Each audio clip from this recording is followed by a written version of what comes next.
Good morning, everybody. It's Bob Phibbs, the Retail Doc. We had a little glitch somehow this morning, couldn't get into the system. So we're starting a little bit late, but I hope you are here for my number two Bob's Insider Scoop, things that keep customers from returning. This is a series I'm doing over 6 days. The first one was yesterday, and I hope you enjoyed that. I had a lot of feedback about watching the makeover, and people liked the video. I don't have a video this time. This time it's just going to be me looking at you and telling you a story and then give you some quick takeaways. And so by the way, make sure you subscribe so that you don't miss any of these. You can do that on YouTube or LinkedIn or certainly on Facebook. That way you'll get noticed when I do these lives and you won't miss them.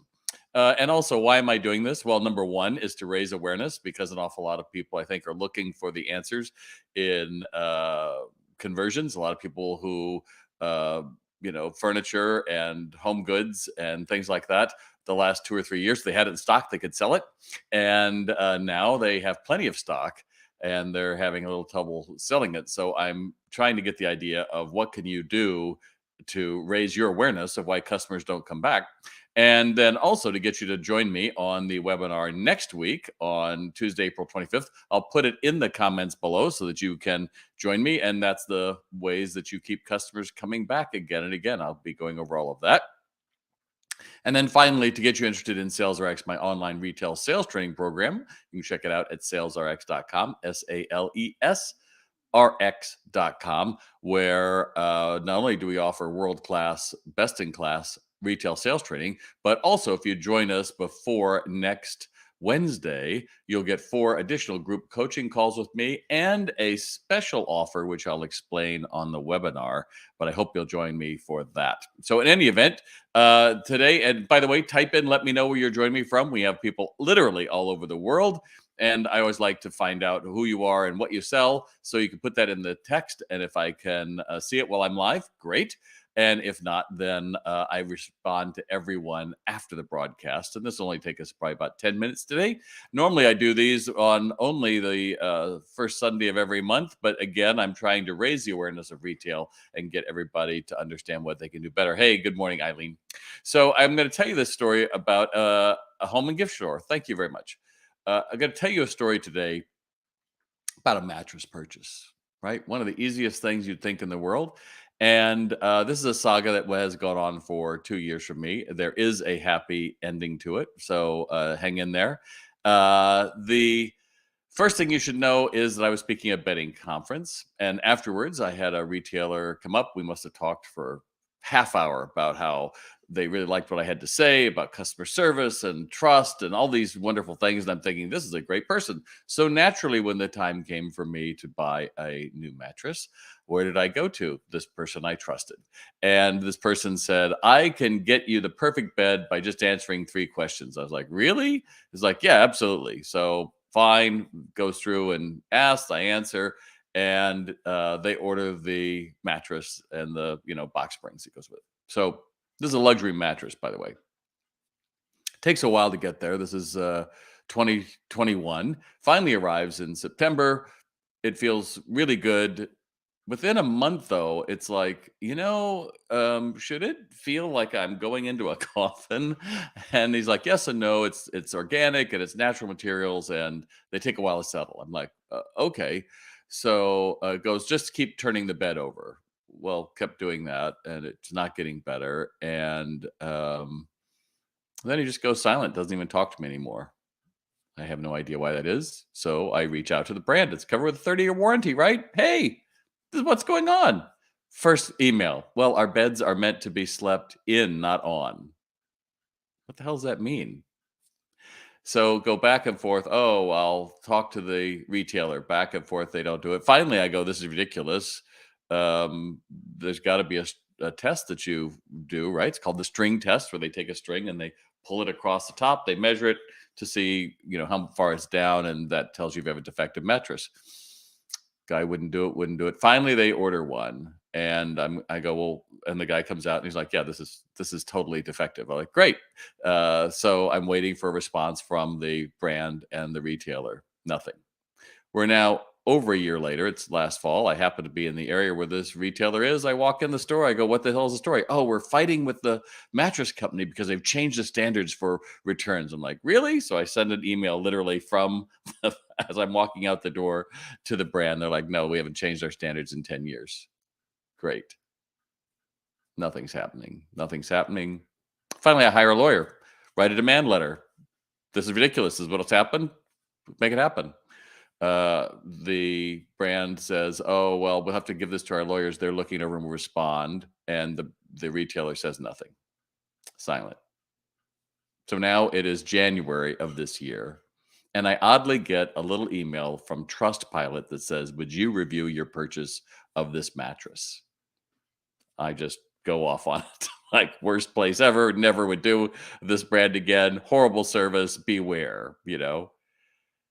The next day, I get a call on my phone, and it is the CEO of the mattress company. He goes, "I'm gonna get you another one. If that doesn't work, I'll get you another one. I'm so sorry. I'm mortified by the experience you've had with this company." I'm like, "Really?" Yes. We talk for a few minutes. Then I get a call from the national sales director who apologizes. And I go, "Dude, I tried to comment to you on LinkedIn and say you could stop this, but you didn't." "Yeah, sorry about that. We'll work to get it right." So they ordered a new bed and they actually fixed it. And I'm quite happy with it. So the thing that I didn't get is the worst fear of a customer in a major purchase, flooring, things that are going to be there for a mattress, things like that, is that if something goes wrong, I'm going to be alone. And we think that there's going to be an advocate there to get my satisfaction, right? And I was not thinking that I could hit a wall with a retailer, much less a brand. And so, why am I sharing this story with you? Here's the takeaways that you can think about. Do you have a salesperson that is so overconfident that, yes, this is absolutely it, this is the right way? Do you have someone who has gotten trust for your brand or for your store who has abused your customer? Because a lot of times, at least when I was a manager and certainly area manager and CMO and all sorts of things, we often hear a filtered version of what happened, and we aren't really hearing the frustration of what's going on. I had 2 years of bad sleep from this coffin-like mattress. Number 3, when a problem arises, do you dismiss the complaint or just deny it happened? Because I can certainly hear people are like, "Oh, well, this guy was just a pain in the butt and he's just, trying to get something." No. Are we really listening to what it is and are we looking at it from the other side? I have heard amazing stories from CEOs who found something was wrong. They not only called, they sent a apology, they sent someone out, a electronics company to make sure that the home theater was fixed and done the right way. I've heard all kinds of amazing stories. And we hear those occasionally, but a lot of times I think consumers are left alone in the process and they don't know where to turn.